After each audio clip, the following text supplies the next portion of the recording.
Vamos a seguir, hermanos, con el tema lo que el Espíritu dice a las iglesias.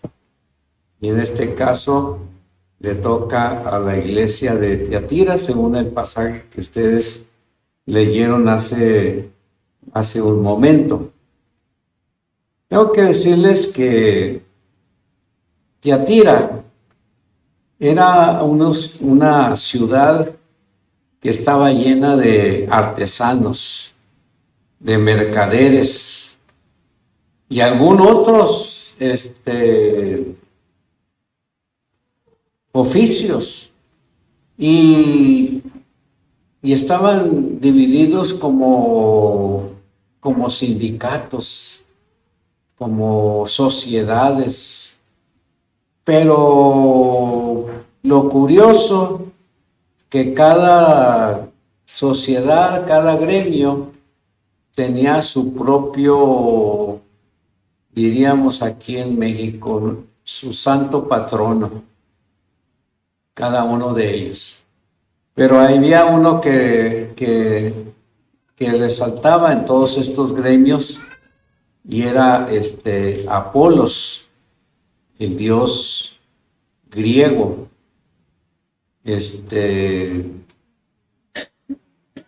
Se ofrecía carne a los ídolos como parte de la fiesta, y también había reuniones de tipo sexual, y pues todo eso la iglesia de Tiatira lo sufría, porque quieras que no, la iglesia puede tener su propia manera de hacer las cosas, pero lo que hace la gente afuera a veces nos afecta y nos desanima. Sin embargo, pues sabemos nosotros que los que estamos totalmente seguros de lo que Dios hace en nuestra vida, pues nos ayuda para enfrentar todo este tipo de cosas. En este pasaje del capítulo 2 aparece incluso el nombre de Jezabel, que puede ser un nombre simbólico, pero se parecía mucho a la Jezabel de Primera de Reyes, y en Segunda de Reyes hay otras referencias.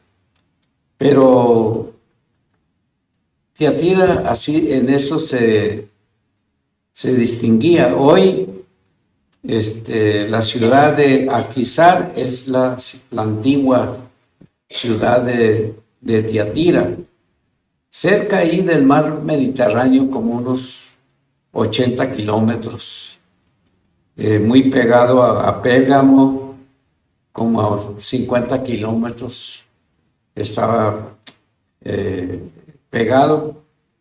Y Tiatira era muy famosa también por la industria de teñido de telas.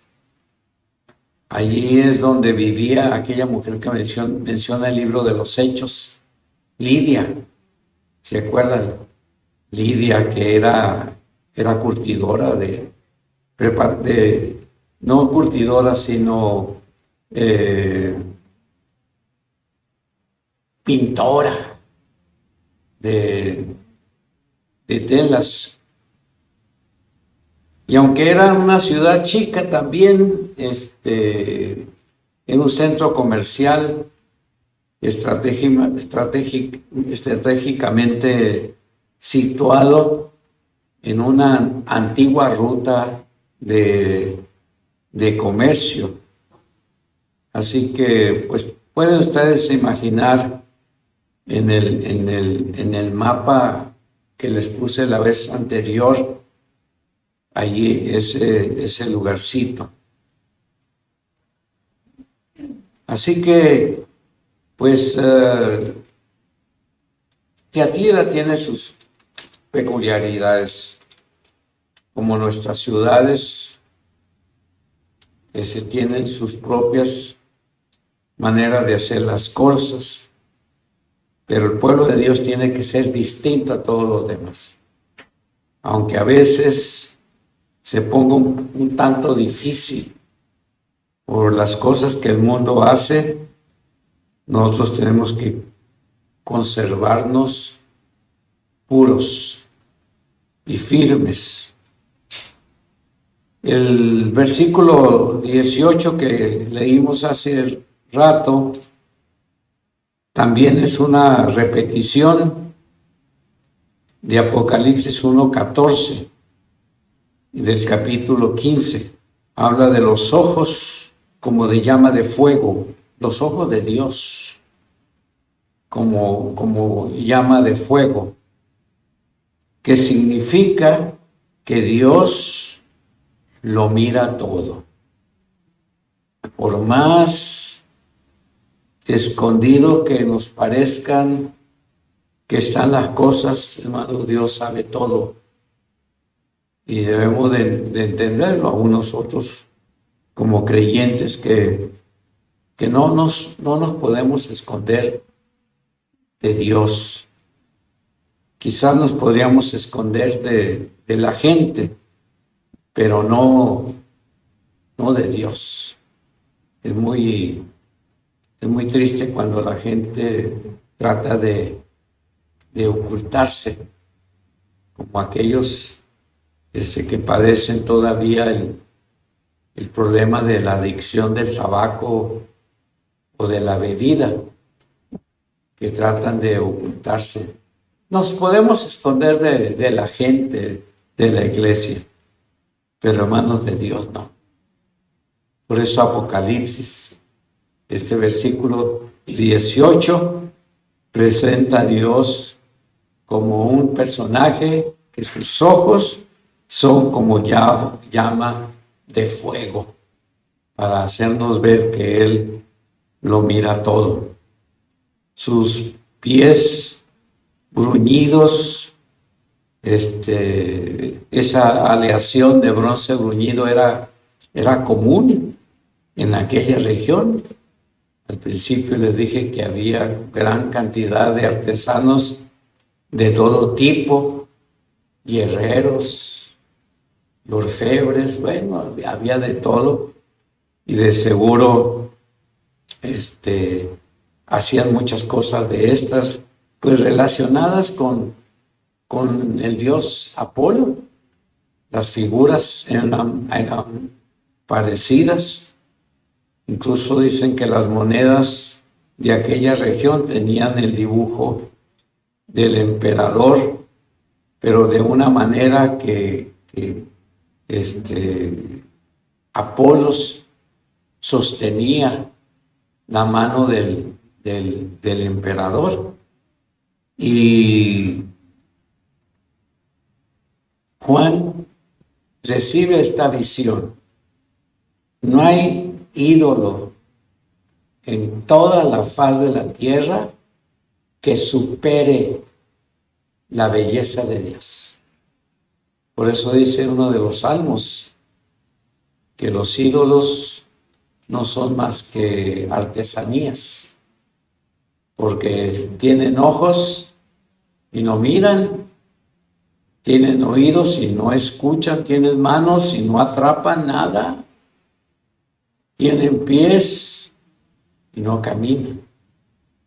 Y Dios le da este gran ejemplo a Juan para que se lo dé a conocer a los miembros de la iglesia de Tiatira, que por más belleza que haya en la artesanía, nada se iguala a Dios. La armadura del Señor siempre será brillante, y pues solamente Dios puede hacer esas cosas, porque ningún artesano que exista podría hacer una vestimenta como la que el Señor representa en estos pasajes. En el versículo 19, una vez más, el ángel del Señor nos enseña qué o cuáles son las cosas que Dios puede aceptar y que son de gran significado para Él. Y algo que me llama la atención aquí, si somos buenos ofrendadores, mis respetos, los felicito por ello. Pero dice el versículo 19 que hay otras cosas superiores aún a lo que podemos dar.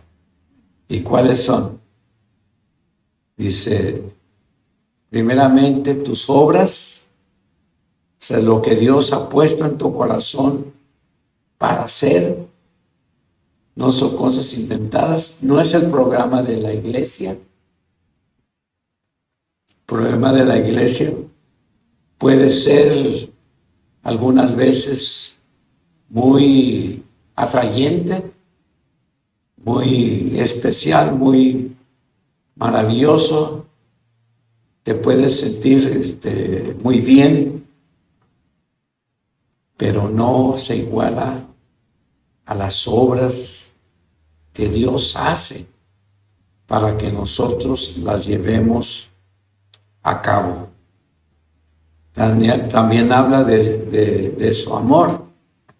Si bien nunca podremos superar ni igualar el amor de Dios, sí tenemos que trabajar en ello. Aún Juan lo dice en una de sus cartas, que Dios es amor. Y tenemos que aprender a amar como Dios amó. Nos cuesta trabajo tratar de imitar el amor que Dios ha tenido para con nosotros. Porque el amor normal, digámoslo así, común y corriente, tiene la peculiaridad de que no es perfecto. A veces es un amor egoísta. Te amo si me amas. Si me amas, te amo. Y el amor de Dios no fue así.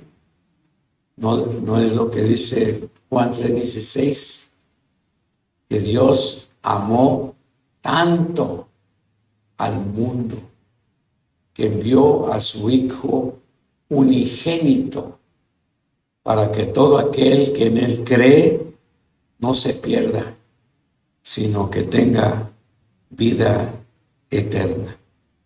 Esa clase de amor, hermanos, es muy difícil de superar. Debemos de lucharlo por hacerlo, pero jamás lo podremos superar. La otra que es significativa es la fe. Haber depositado nuestra fe en el Señor, haberle hecho caso para que esa fe que el Señor produce llegara en nuestra vida para hacer efecto en nuestras convicciones personales de seguir al Señor, pues hermanos, demos gracias a Dios por ello. Gracias a Dios, hermanos, porque un día escuchamos la voz del Señor y le hicimos caso. Algo pasó dentro de nuestro ser que Dios nos hizo ver la clase de personas que éramos, la clase de cosas que hacíamos que no le agradaban y que Él estaba completamente en desacuerdo con nosotros. Y mire que el Señor nos alcanzó. Y aquí estamos ahora. testificando sobre aquellas luchas que tuvimos y cómo el Señor se convirtió en una realidad en nuestra vida y cómo hemos luchado. A partir de aquel día hemos luchado constantemente para seguir adelante. Y ya sabe que la vida cristiana no nos fue fácil. Y todavía no nos es fácil. De repente tenemos que sobreponernos y con la ayuda de Dios y oración, hermanos, seguir adelante. Si habremos caído, levantarnos con la ayuda del Señor, tomados de su mano poderosa, para que el Señor nos sostenga en nuestro diario vivir, desde aquel momento en que caímos. La otra cosa tiene que ver con el servicio. Me acuerdo que una vez tuvimos una lección sobre este asunto del servicio, y el que escribió la lección nos puso un logo ahí con letra grande. No me acuerdo si fue en medio de la página o al final. Y él le puso ahí que el que no sirve, no sirve. Para hacernos ver que, hermanos, si no estamos dispuestos a servir al Señor, entonces no servimos para nada. Y que Dios tenga misericordia de nosotros, porque Dios nos tiene aquí para servir a los demás. Servir no solamente a la gente de la iglesia, sino también a nuestras amistades que están oyendo el mensaje por parte de nosotros y pues les cuesta, pero ahí está nuestra dedicación, sirviéndole a Él. Y por último, el servicio. Después del servicio, la perseverancia. Y la perseverancia tiene que ser ese luchar por seguir, pese a lo que nos suceda, pese a lo que nos pase, pese a las pruebas, por más difíciles que sean. Hermanos, dentro de nuestro corazón hay un deseo firme que ha penetrado nuestras entrañas de seguir al Señor. Así que podemos decir, pase lo que pase, vamos a seguir al Señor. No importa cuántos regresen atrás, porque habrá quienes regresarán atrás. A lo mejor porque no se entregaron. Jamás se entregaron. No es que el Señor no haya querido hacer la obra en ellos, sino que se resistieron y prefirieron andar en sus propios frutos, en su propia manera de ser, y han abandonado lo más importante. Y de eso, pues, hermanos míos, tenemos ejemplos que nos dan mucho dolor, mucha tristeza, que cómo es posible que la gente se resista a abandonar al Señor. Así que en este mensaje, pues eso es lo que aprendemos. La tercera cosa que aprendemos la tenemos en el versículo 20. Ahí nos habla de cómo la idolatría puede entrar a nuestra vida. Y es como un recordatorio, porque aparece también en las otras cartas a las iglesias. En este caso, la iglesia de Tiatira estaba permitiendo que una profetisa ejerciera un ministerio peligroso dentro de la iglesia. Y toman como ejemplo a Jezabel, la que aparece en el libro de Reyes. ¿Se acuerdan que Jezabel fue la esposa de uno de los reyes de Israel? Pero este rey se destaca por ser un hombre malo. No está dispuesto a hacer la voluntad de Dios. Así que Dios había ordenado, si vamos al libro de Deuteronomio, si vamos al libro de Deuteronomio, descubrimos que Dios había dicho al pueblo que no se unieran con mujeres idólatras, porque les hizo la advertencia, porque si los hacen, van a hacer todo lo posible porque ustedes se alejen de mí.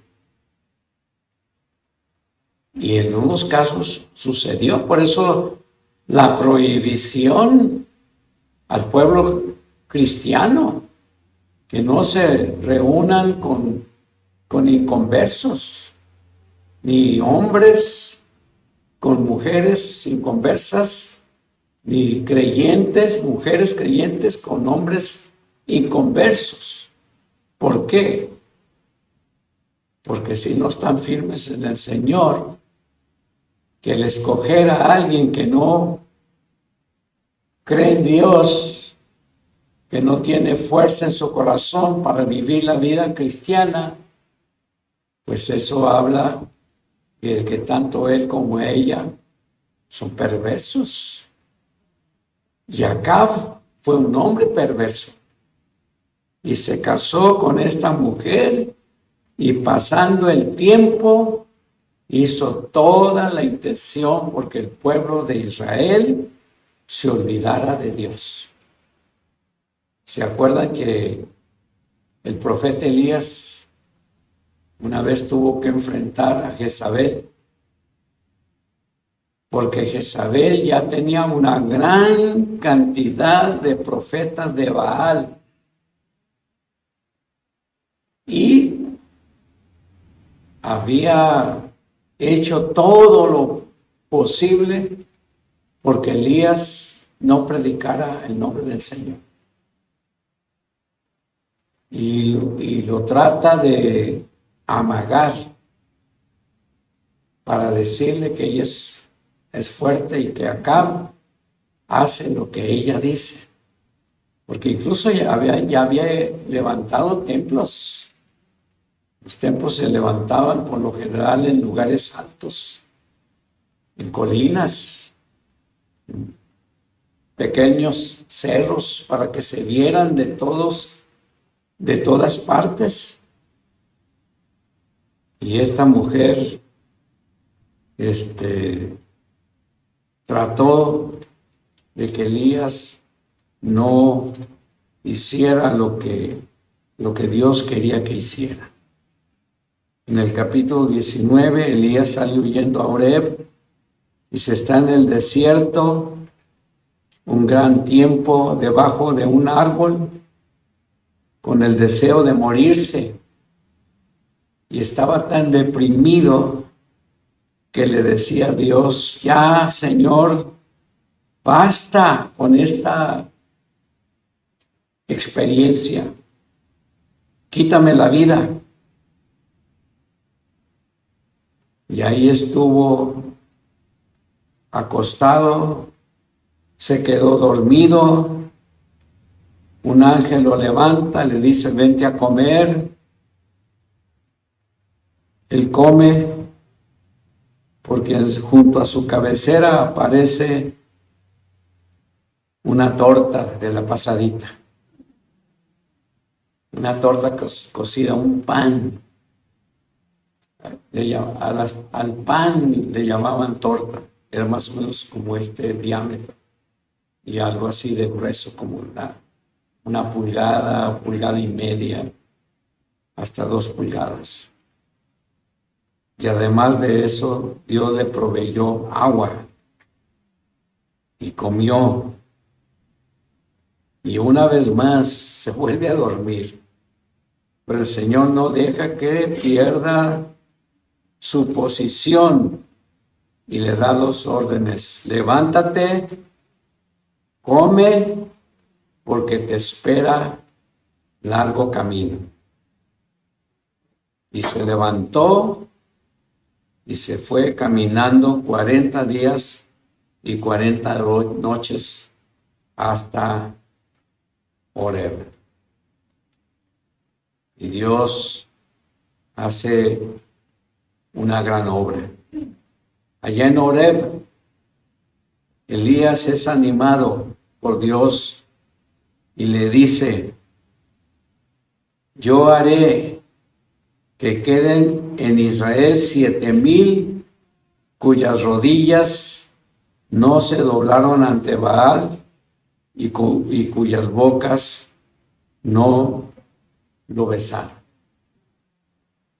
Y en aquella enfrentamiento, Dios hace posible que se reúnan para hacer algo muy importante. ¿Se acuerdan que Elías se encuentra con Jezabel y levanta un altar? Están los profetas ahí y todos son derrotados porque cayó fuego del cielo. Habiéndolo intentado los profetas de Baal por muchas horas. Hasta Elías se burla un poquito de ellos. Dice: grítenles más fuerte, a lo mejor están dormidos. En la versión Testigo de Jehová le cambiaron la historia. Dice la de los Testigos de Jehová que Elías les dice: griten más fuerte, porque a lo mejor su Dios está haciendo sus necesidades. Así le pusieron en la Biblia Testigo de Jehová. Pero la de esta dice que no fue así. Y aquella vez Jezabel fue derrotada, porque los profetas fueron matados. Elías los mandó matar. Y una vez la mujer vuelve a enojarse y trata de matar a Elías, que no es posible. Dios se lo lleva. Dios se lleva a Elías, no permite que nadie toque su vida. Así que la idolatría, hermanos, sí puede llegar a nuestra vida. Hoy estamos viviendo tiempos de reyes sociales. Hoy nos damos cuenta de muchas cosas que no debíamos darnos cuenta, pero está tan metida en las redes sociales y prácticamente es más fácil hacerle caso a las redes sociales que a Dios. Y nosotros tenemos que olvidar que sí hay idolatría, se puede colar a nuestras casas y tocar y tomar el lugar que le corresponde a Dios. No debemos de dejarlo, hermanos. Jezabel, esta profetisa que simbólicamente Juan la llama Jezabel, pues no sabemos qué más ocurrió ahí, pero de seguro Dios la exterminó, porque Dios lo puede hacer. Todas las inmoralidades sexuales que se oyen, hermanos, en la radio y en la televisión, Dios va a acabar con ellas. Antes de la segunda venida, hermanos, habrá una idolatría como nunca ha existido en toda la faz de la tierra, que hasta será tomado el templo de Jerusalén, que será reconstruido para aquellos tiempos antes de la segunda venida de Cristo.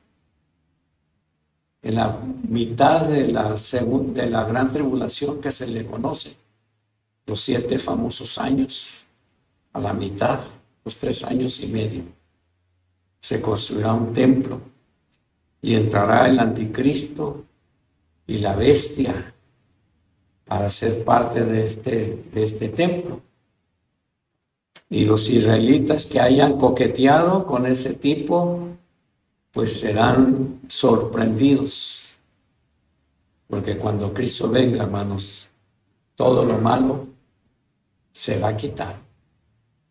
Y solamente quedará lo que Dios ha dispuesto que sea lo correcto.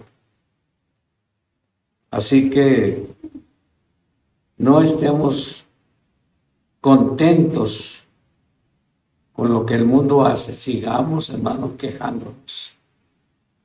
Sigamos defendiendo a nuestros niños por las cosas que han de venir en el futuro. La cuarta cosa tiene que ver en el versículo 21, y una vez más hay una advertencia para todos, llámense Jezabel o no se llamen, que Dios destruirá, como dijimos hace rato. Aquí viene el anuncio. Todos los que no respondan a Dios serán castigados. Si le estamos dando largas al asunto al Señor, sí oímos el mensaje, sí leemos la Biblia de vez en cuando, hasta la hemos comprado, pero no hemos pagado el precio de estudiarla a profundidad.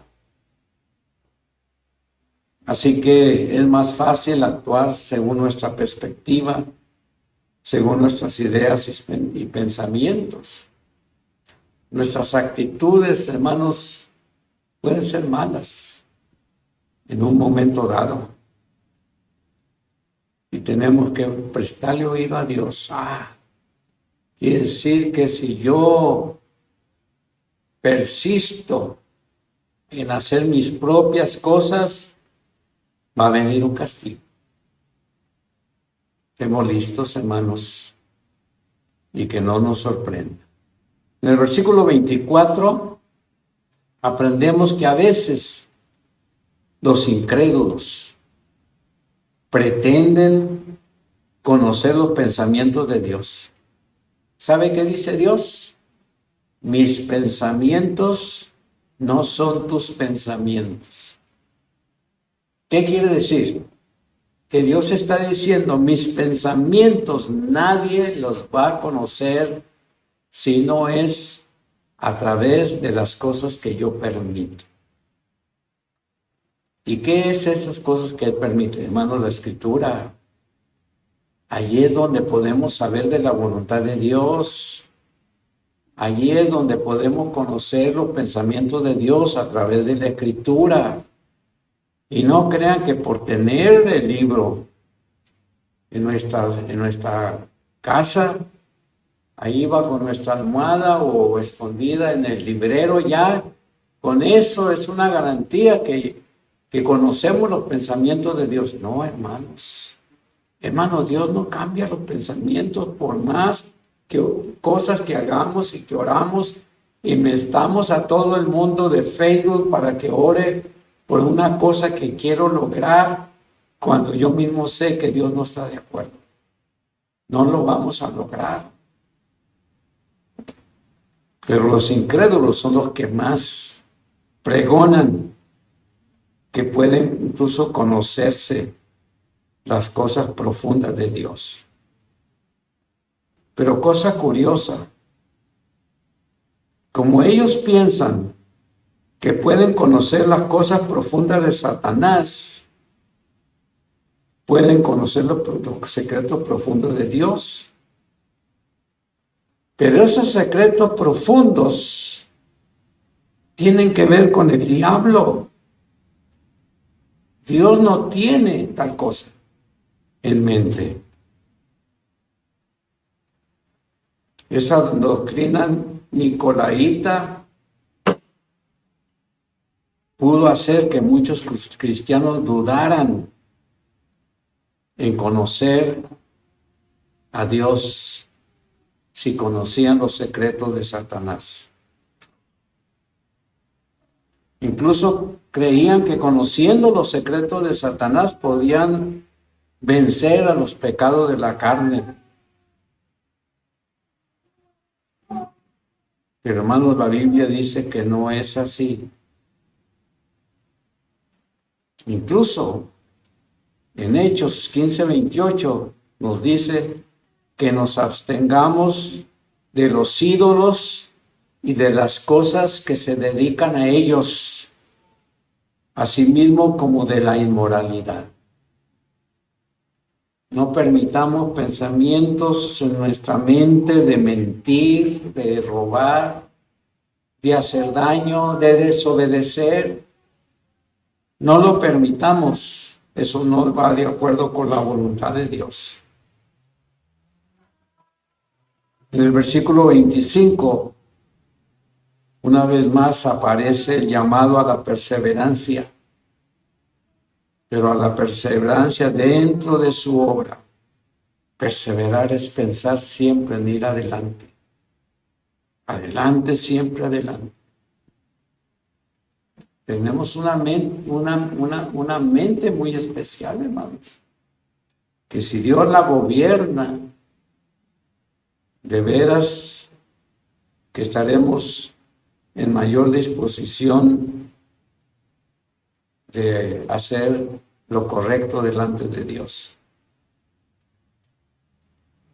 Y por último, en el versículo 26 y 27, nos habla de vencedores.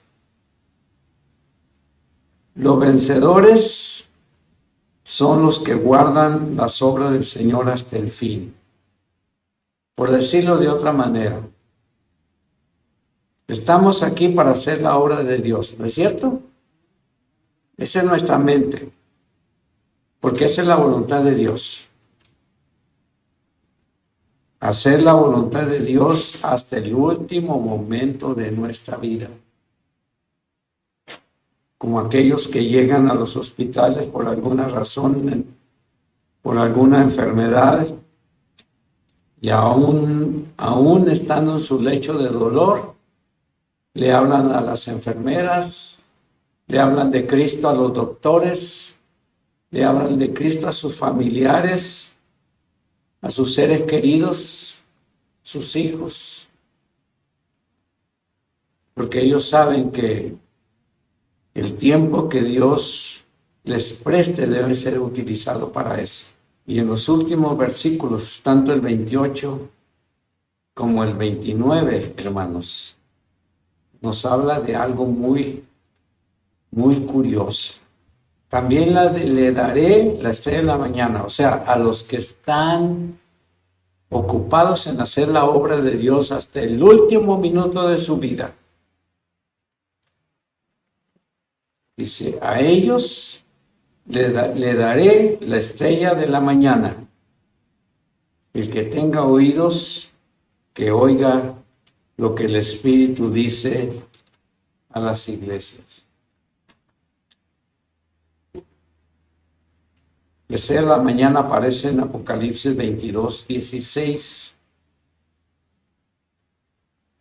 La estrella de la mañana es Cristo mismo.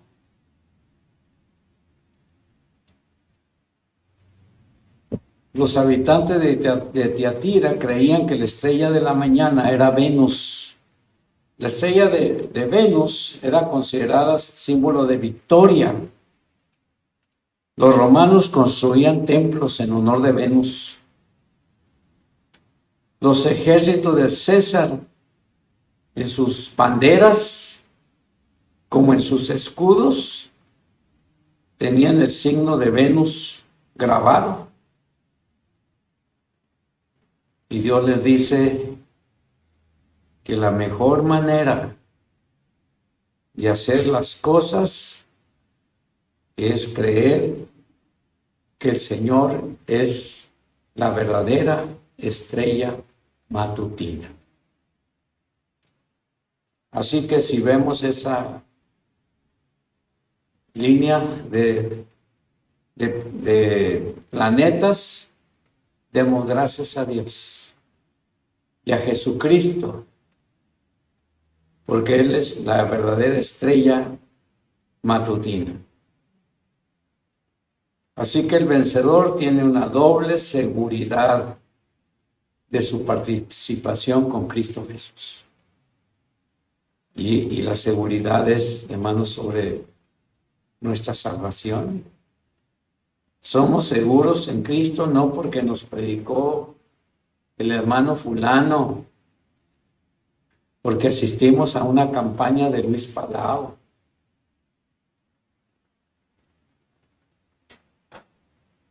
Estamos seguros en Cristo porque Dios lo dice. Y si Dios lo dice, no miente. Yo creo mucho es el que oye mi palabra y cree al que me ha enviado, tiene vida eterna. Juan 5:24 creo. Juan 5:24. Yo creo ese versículo. Oír la palabra de Dios es hacerle caso a lo que Dios dice, todo lo que tiene que ver con Dios, con el Señor Jesús, con el Espíritu Santo, con la clase de persona que yo he sido antes de conocer a Cristo, hermanos. Y oremos el uno por el otro. Y que Dios nos ayude. Oremos.